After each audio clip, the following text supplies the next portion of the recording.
dari Medan, Lampung, Majalaya, Banten, Tasikmalaya, Kidung, Banyumas, Banjarmasin, Istanbul, Bekasi, Brebes, Majalengka, Jepara, Bogor, Garut, Pasuruan, Pemalang, Nebraska, Ara, Balikpapan, dan semua teman-teman yang ada di seluruh dunia. Dan ini tuh beneran kalian semua orang-orang jauh semua ya. Keren sih, saya sama sekali tidak pernah sangka, channel Kukuricakan, channel yang ala kadarnya seperti ini ditonton oleh banyak orang dari berbagai pelosok negeri, bahkan luar negeri, hanya bisa mengucap Alhamdulillah. Semoga kalian semua sehat-sehat dan dilancarkan setiap urusannya. Setelah hampir 1 bulan kita melehoi dengan film yang kurang beradrenalin, kini saatnya hari ini saya akan merangkum salah satu film yang dibintangi oleh Mamang Jason Statham berjudul The Beekeeper tahun 2024. Ini kan yang kalian tunggu-tunggu. Mungkin sebagian dari kalian sudah pernah menonton rangkumannya di tempat lain, tapi tetap genre adrenalin selalu memiliki vibes berbeda apabila dibahas oleh si cungur ini, sehingga tanpa banyak bercincau-cincau di awal, langsung saja pasang handsfree, simetriskan pesu serbahan, kencangkan celana dalam, selamat menonton, dan that's right, anjir.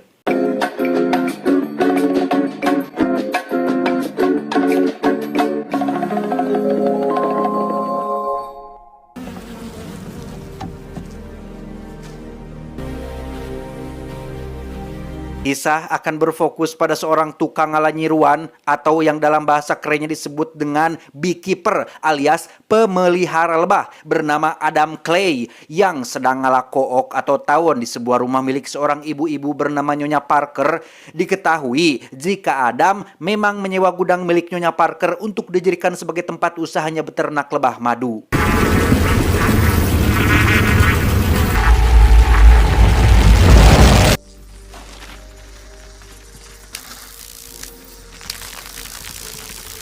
Ketika Adam sedang sibuk dengan pekerjaannya, kita akan melihat Nyonya Parker sedang sibuk dengan laptopnya sampai muncul peringatan yang menyatakan jika laptopnya terkena virus lengkap dengan nomor telepon yang bisa dihubungi, sehingga beliau yang gaptek pun dengan polosnya menghubungi nomor telepon tersebut berharap mendapatkan solusi atas permasalahan ini.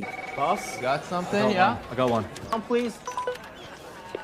United Data Group, good afternoon. This is... Hello, I just got a message saying that there's a problem with my computer. Dan ya, sudah jelas ini adalah tindak kejahatan yang biasa disebut dengan istilah phishing yang bertujuan untuk mengambil data identitas pribadi milik korbannya, yang dalam hal ini adalah Nyonya Parker korbannya, di mana tersangka dalam kasus ini bukanlah perorangan melainkan sebuah perusahaan besar yang dikelola oleh seorang manajer bernama Garnet yang bisa dengan begitu mudahnya mengelabui Nyonya Parker dan berhasil menggasak seluruh uang tabungan di dalam akun rekeningnya. Friend.net.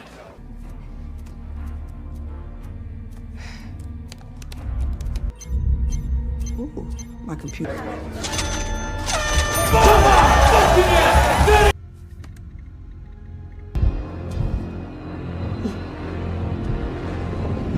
Kembali ke Adam yang sedang mempacking madu-madu hasil ternaknya, ia mengambil 1 botol madu dan berniat untuk memberikannya kepada Nyonya Parker. Yang setibanya Adam di sana, tiba-tiba, Don't move.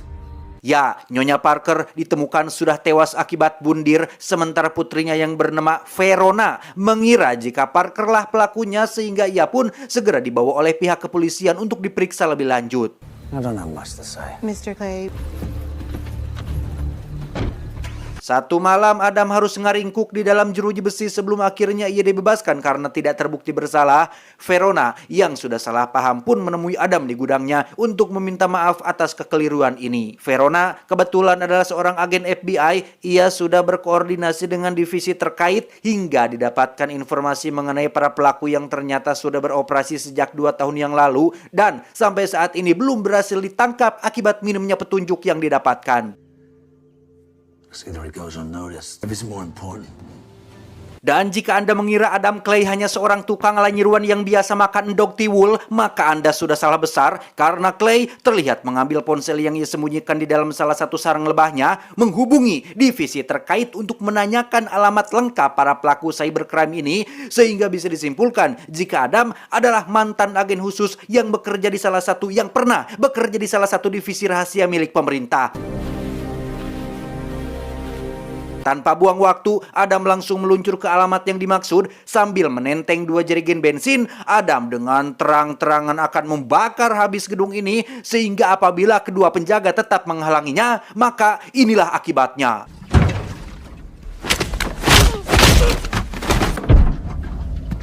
Setibanya di dalam, Adam langsung menyuruh semua karyawan untuk keluar, tapi mereka malah mentertawakannya sehingga Adam terpaksa harus menunjukkan keseriusannya dengan menghajar satu karyawan dan menyiram semua komputer dengan bensin yang dibawanya.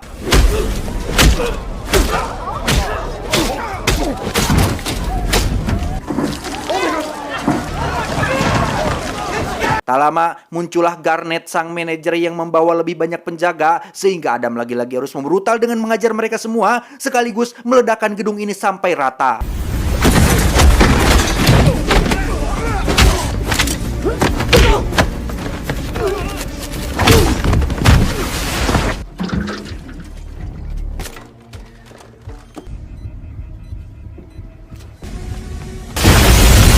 Melihat gedungnya hancur, Garnet pun langsung menghubungi atasannya yang ternyata masih sangat muda. Dia bernama Derek, anak orang kaya yang diam-diam menjalankan bisnis haram dunia maya, yang ketika mendengar salah satu tempat usahanya hancur, Derek segera menemui orang kepercayaan ibunya yang punya peran penting di pemerintahan bernama Wallace ini untuk mencarikan nama dan alamat pelaku yang sudah meledakkan gedung usahanya. Karena Derek terlalu sering membuat masalah, Wallace pun malas untuk membantunya kali ini, sehingga Derek pun kembali menghubungi Garnet dan menyuruhnya untuk melacak satu persatu korban, barangkali pelakunya adalah salah satu dari mereka. Right, you understand?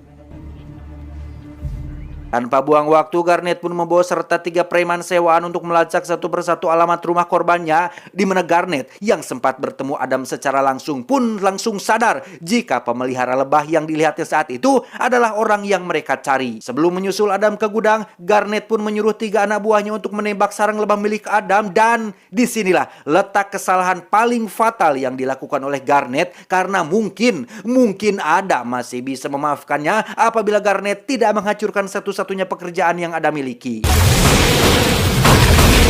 Setibanya di gudang, mereka lagi-lagi bertindak bodoh dengan menghancurkan semua botol madu yang ada, sehingga ketika Adam menyadari hal itu, maka siap-siap mereka semua akan menanggung akibatnya.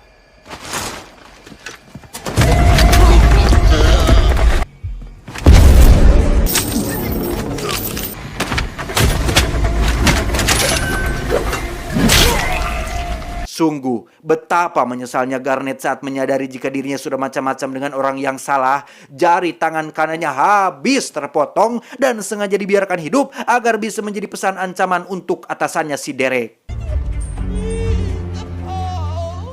Tepat saat jembatan sedang dinaikkan, Garnet pun memberhentikan mobilnya, di mana momen itu ia manfaatkan untuk menghubungi Derek untuk melaporkan kegagalannya. Tapi tiba-tiba,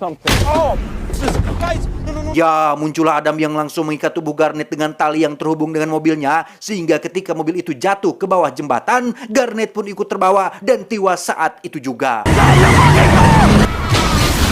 Adam mengambil ponsel Garnet yang masih terhubung dengan Derek. Sebagai anak orang kaya yang punya jabatan dan kekuasaan, Derek dengan sombongnya mengatakan bahwa Adam sudah macam-macam dengan orang yang salah. Derek mengklaim jika dirinya adalah orang yang tidak bisa tersentuh dan mengancam akan segera menghibisi Adam lebih dulu. Beralih ke Verona yang sedang menyelidiki kasus peledakan gedung, tak lama ia mendapat kabar jika rumah ibunya terbakar disertai dengan penemuan 3 jasad preman, hingga akhirnya Verona sadar jika kasus ini ada hubungannya dengan Adam Clay, si peternak lebah yang menyewa gudang ibunya.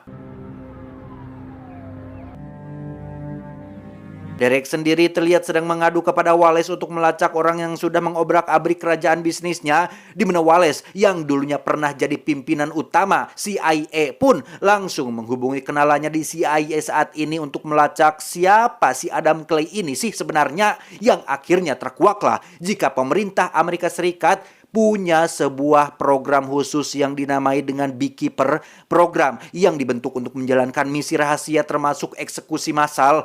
Agen yang direkrut pun bukan orang yang kaleng-kaleng karena harus punya skill di atas rata-rata prajurit biasa, dan Adam Clay adalah salah satu mantan agen Beekeeper yang sudah lama pensiun dan dikenal sangat amat mematikan yang tidak pernah gagal dalam setiap misinya. What?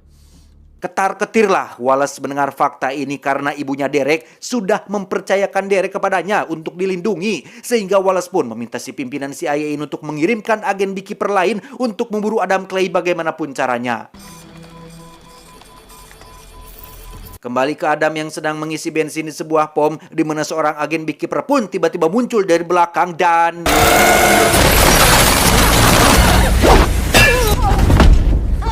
You've been a busy bee. You're supposed to be retired.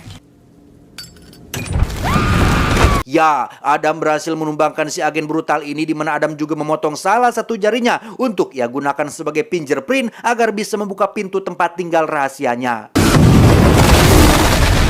Pemimpin CIA pun langsung melaporkan kegagalan ini kepada Wallace. Divisi Beekeeper nampaknya angkat tangan untuk memburu Adam. Mereka memilih untuk tidak ikut campur, sehingga kini Wallace sendirian dan harus melindungi si Derek tanpa bantuan dari siapapun.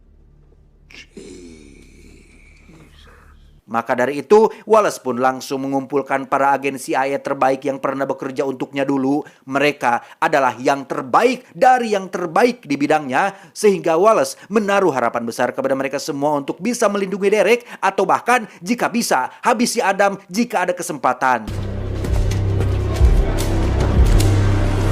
Kembali ke Adam yang sudah sampai di kediaman milik si agen Beekeeper yang tadi sudah dihabisinya. Menggunakan potongan jarinya, Adam berhasil masuk ke dalam dan mulai mengumpulkan informasi terkait lokasi cabang perusahaan Derek yang lain.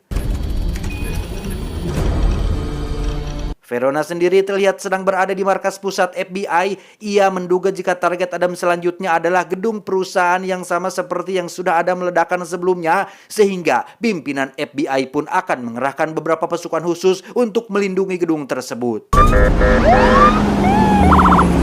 Saat pasukan FBI akan masuk itulah mereka dijegat oleh pasukan CIA yang sudah lebih dulu berada di sana, yang tentunya ini adalah atas perintah dari Wallace. FBI diminta untuk keluar saja, jaga di luar saja, dan serahkan urusan di dalam kepada CIA. Di dalam sendiri kita akan melihat seorang manajer sedang memberi arahan kepada karyawannya sebelum akhirnya CIA masuk dan menyuruh mereka untuk pulang demi keselamatan mereka sendiri. Namun si manajer malah menyuruh ketua CIA ini untuk bicara langsung kepada Derek, yang entah anak siapa sebenarnya si Derek ini. Tapi ketua CIA benar-benar tidak berdaya saat Derek menyuruhnya untuk jangan mengusik karyawannya, cukup lindungi saja tapi jangan ganggu bisnisnya. Set up a perimeter outside. Let's go.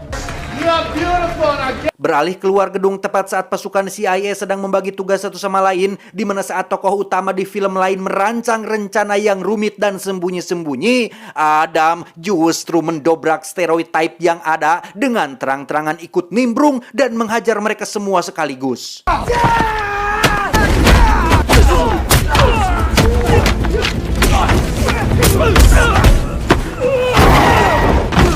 Adam langsung masuk ke dalam dan bersembunyi di antara para karyawan sebelum akhirnya CIA menyadari keberadaannya dan menembakinya secara membabi buta.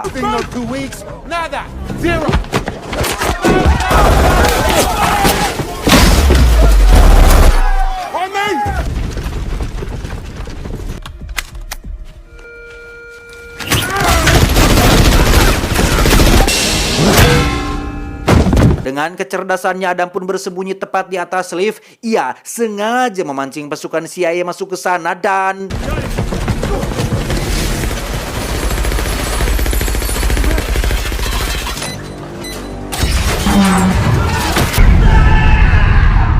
You're done. Setelah semua CIA tumbang, Adam pun kembali ke dalam untuk menginterogasi si manajer tentang siapa bosnya dan di mana ia tinggal. Yang alangkah terkejutnya Adam termasuk kita semua saat baru menyadari jika Derek adalah anak dari presiden, ibu presiden Amerika Serikat yang baru dilantik tahun ini. Sehingga akan sangat menjadi viral sekali apabila kasus ini sampai ke telinga khalayak ramai. Please, stop. I will.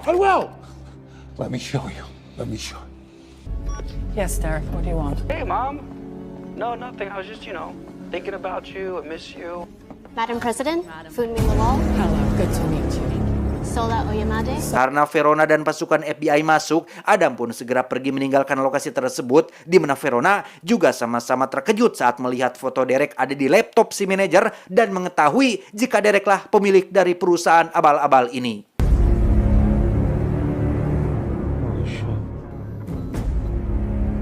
Setelah dilakukan penyelidikan, Verona akhirnya menemukan beberapa fakta unik mengejutkan lain dari perusahaan abal-abal ini yang ternyata seluruh pendapatan dari perusahaan tersebut sempat digunakan untuk modal kampanye ibu presiden. Dengan kata lain, orang nomor 1 di Amerika Serikat saat ini adalah pemilik asli dari perusahaan pembobol uang rakyat dan Derek hanya seorang anak ingusan yang ditunjuk untuk mengelola bisnis haramnya. In this very office to identify financial fraud. Karena ini menyangkut kenegaraan, sang atasan pun menyuruh Verona untuk tetap tutup mulut dan fokus dulu saja pada pekerjaannya. Biarkan beliau yang akan menyelidiki sendiri kebenaran atas tuduhan serius tersebut.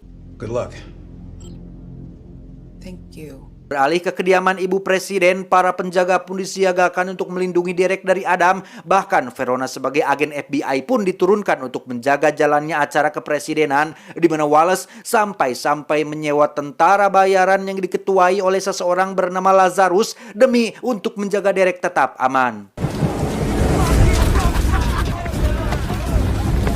Untuk Adam, ia terlihat sudah bersiap dengan rencananya memasuki kediaman presiden. Adam menggunakan gorong-gorong sebagai jalan utamanya dan menaiki salah satu mobil pembawa tentara bayaran tepat saat sedang dilakukan pemeriksaan.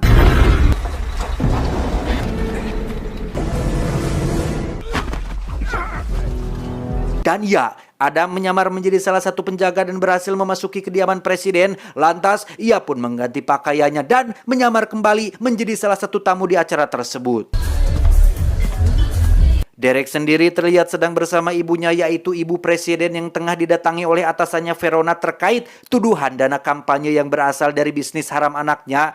Ternyata ibu presiden sendiri pun tidak tahu menau tentang bisnis haram yang dijalankan oleh anaknya. Iya, si Derek, si cungur Derek ini diam-diam menjalankan bisnis tersebut tanpa sepengetahuan sang ibu, sehingga makin runyamlah masalah ini. Terlebih lagi atasan Verona ada di sana mendengarkan setiap ucapan yang keluar dari mulut keduanya, sehingga dengan sangat nekat Derek pun mengambil sebuah pistol dan menembak atasan Verona hingga tewas saat itu juga.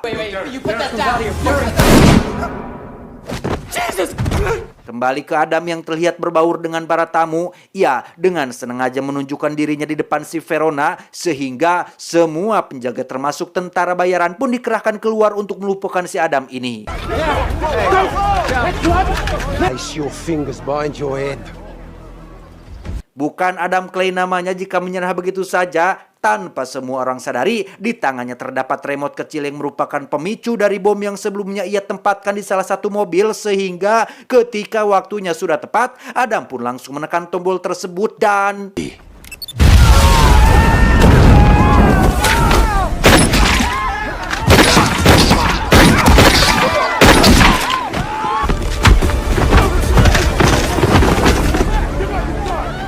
Setelah melumpuhkan semua tentara bayaran, Adam pun menaiki gedung menuju lantai tempat Derek berada. Ia lagi-lagi harus mengeluarkan keringat saat semua penjaga termasuk pas pampres menghadangnya, sehingga inilah yang terjadi.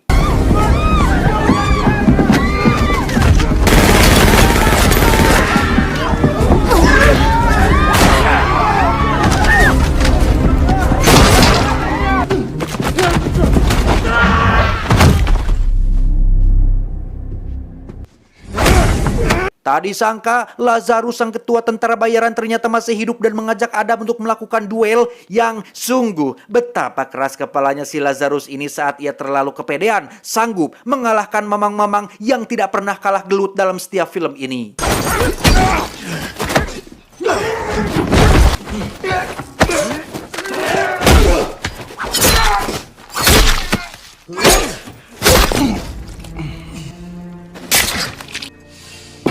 Selesai dengan Lazarus, Adam pun dihampiri oleh Wallace yang membujuknya untuk pikir ulang kembali niat balas dendammu. Namun, hal itu sama sekali tidak mengurungkan niat Adam yang tetap mendobrak masuk ruangan tempat Derek bersembunyi. I can't do that.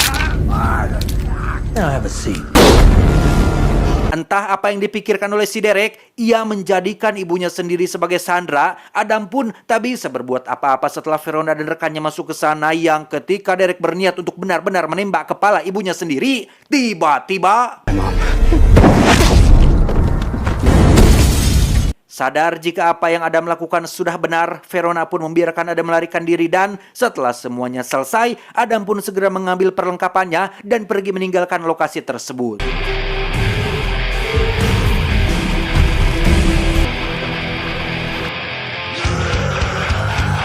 Tamat, ending yang cukup mengjesenkan. Oh, I've gotta watch out, so you'll never know how much I love you. Pesan yang bisa kita ambil dari film ini adalah jangan mengambil hak orang lain. Percayalah, manusia yang suka mengambil hak orang lain, hati dan pikirannya tidak akan pernah tenang meski dia terlihat santai dan senang. Ingatlah, barang siapa yang mengambil hak orang lain, walau sejengkal tanah, akan dikalungkan hingga 7 petala bumi. Saya John mewakili jajaran direksi yang bertugas mengucapkan terima kasih dan sampai jumpa di video selanjutnya. Adios, kuku hitam Albert Einstein. Gotta be nice so the door into your heart won't slam. So I worry and I fret, for if once I should forget and rush you, you would think that I'm a wolf, and it's not I'm such a wolf, it's just you're such a lamb.